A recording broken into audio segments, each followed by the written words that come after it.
Does red meat consumption increase your risk of having endometriosis? What are some positive considerations for keeping red meat in the diet with endo?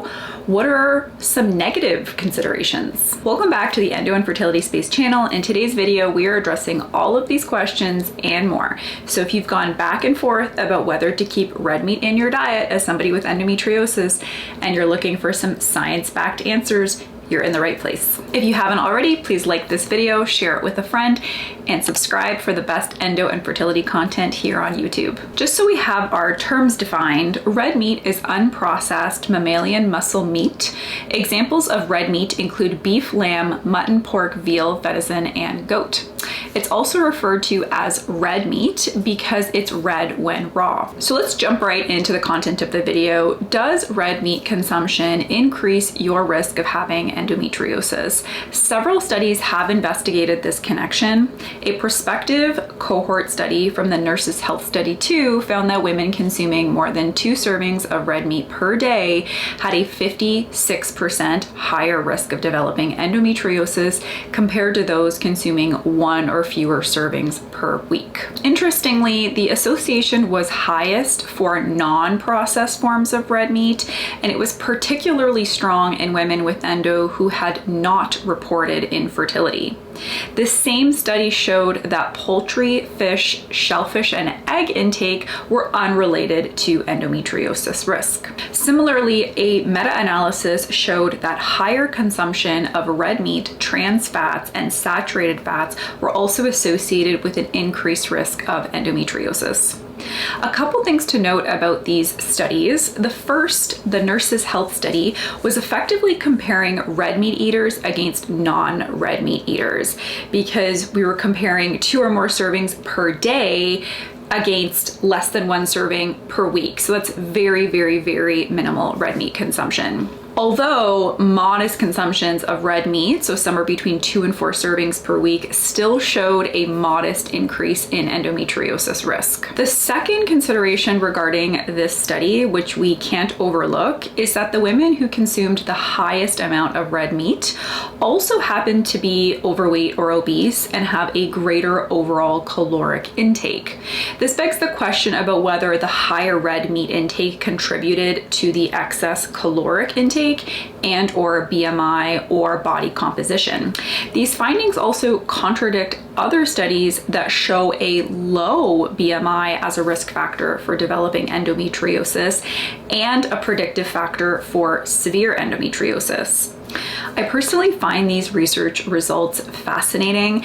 Based on the research on other non-communicable chronic conditions like diabetes or cardiovascular disease, we know that carrying excess adipose tissue or fatty tissue often results in insulin resistance or blood sugar instability. Insulin is a growth promoting hormone, so logically I would assume that having blood sugar concerns would result in more aggressive endometriosis proliferation. In these studies, we are seeing that a lower BMI or being underweight is predictive of more severe forms of endometriosis and not just a risk of endometriosis, which then begs the question, if those participants in the Nurses Health Study who also happened to have a higher reported intake of red meat also had a higher BMI, is the red meat intake protective or a controllable risk factor for reducing endometriosis proliferation and severity? A study done in animals disputes my line of thinking, showing that a high-fat diet promoted the growth of endo in the absence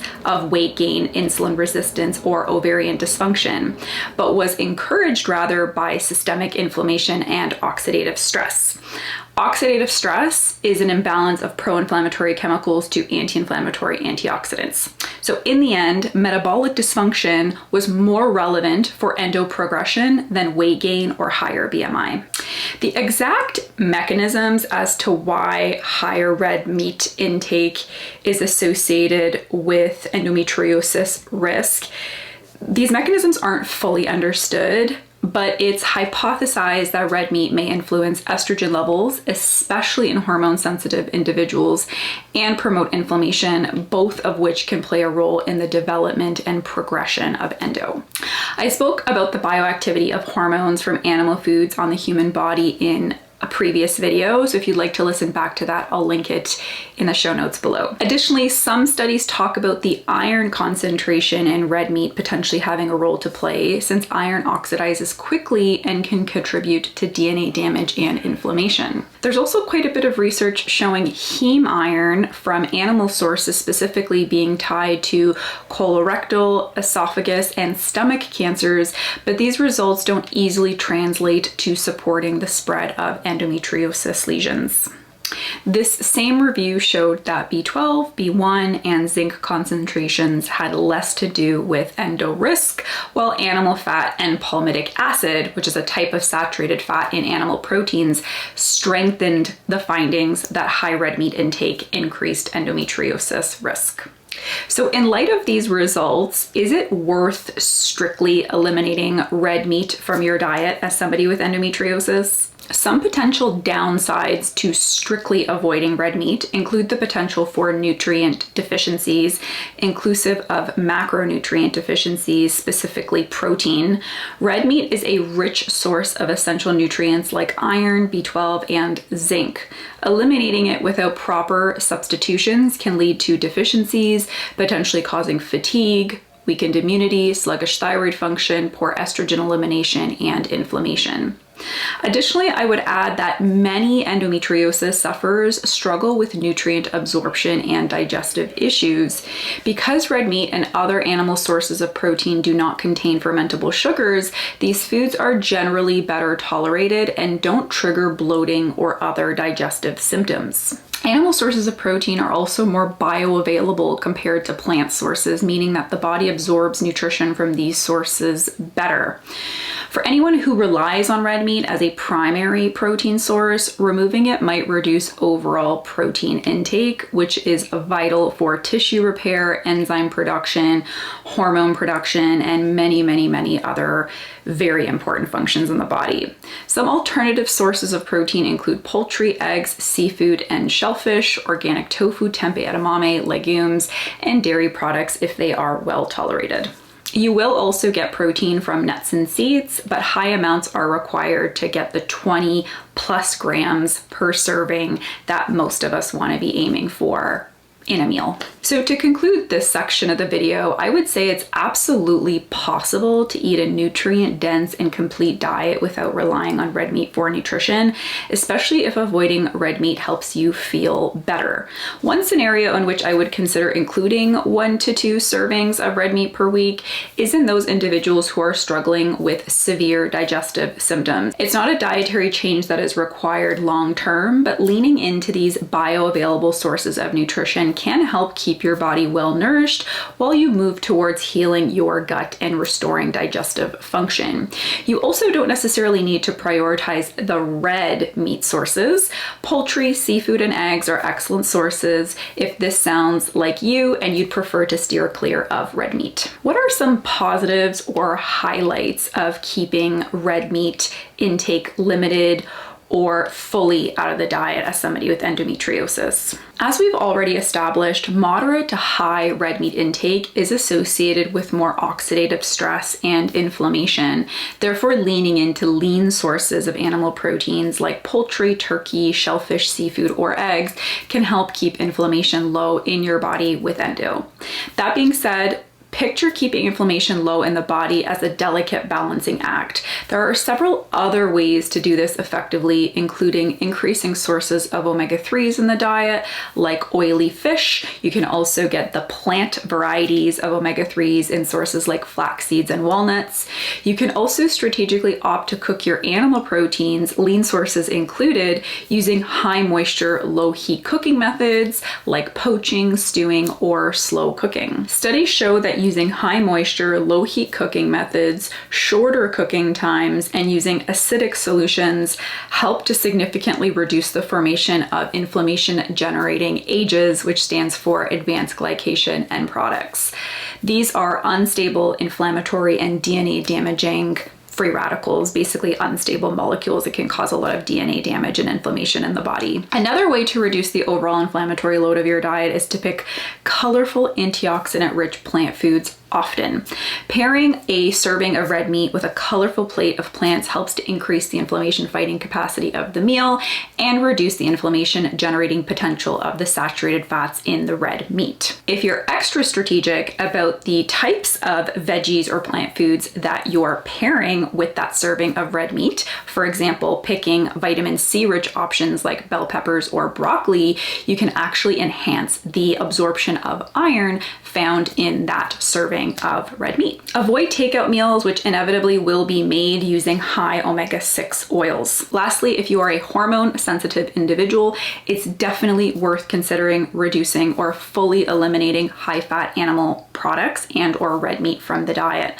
While the bioactivity of some hormones from animal proteins to humans is not well understood, we do know that estrogen from animal proteins is active in humans and can contribute to hormone imbalances, specifically in hormone sensitive individuals. One last unique consideration with reducing or eliminating red meat includes reducing exposure to antibiotics and or environmental chemicals. Although oily fish and seafood intake has favorable outcomes for pain, endo risk, and fertility, keep in mind that these sources are fat rich and therefore are equally as likely to contain fat-loving environmental chemicals like dioxins.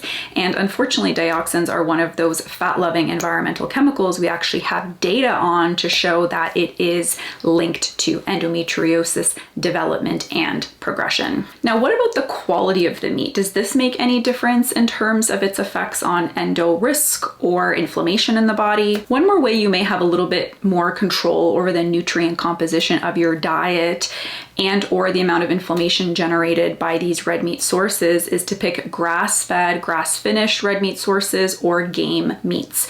Research shows that grass-fed sources have less inflammation generating saturated fats and more inflammation fighting omega-3s, vitamin E, and vitamin A.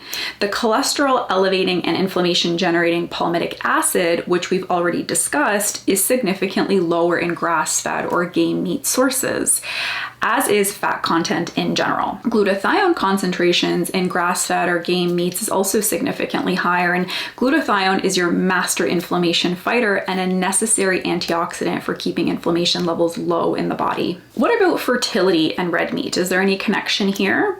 Studies on red meat consumption and fertility, although not specific to endometriosis patients, do show that a higher red meat intake was associated with a 32% risk of ovulatory infertility.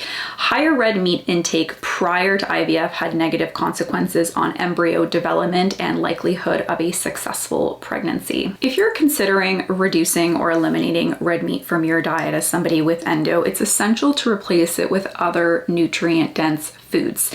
Incorporate plant-based proteins like lentils, beans, and tofu, as well as lean meats like poultry and fish. I know you've heard it 100 times before, but always consult with a nutrition professional if considering making big changes to your diet. Ultimately, whether a certain dietary change is a good option for you specifically depends on your genetics, your inflammatory load, your primary health concerns, and other modifiable risk factors like sleep quality, exercise, stress, and the medications that you may or may not be taking. So what are my final words on the topic? We know endo is a chronic inflammatory condition. We also know that inflammation can be a hindrance to conception with endometriosis. We know that excessive saturated fat intake and or red meat intake is a controllable factor for reducing body-wide inflammation, but we also know that a good quality grass-fed cut of red meat has its health benefits. My professional take is to consume red meat in moderation. I believe that 1 to 2 servings per week has a place in a healthy, well-balanced diet in somebody with endometriosis. If grass-fed or game meats are accessible and affordable to you, this is also an excellent option. If, however, you feel better keeping it out of the diet, I've given you several tips to lean into to ensure adequate protein and nutrition in the diet. Remember that everybody's body responds differently. It's crucial to find a balanced diet that works best for you. Stay informed, listen to your body, and make choices that support your health journey. Thanks so much for tuning into today's video. Don't forget to hit that subscribe button, and I'll see you in the next video.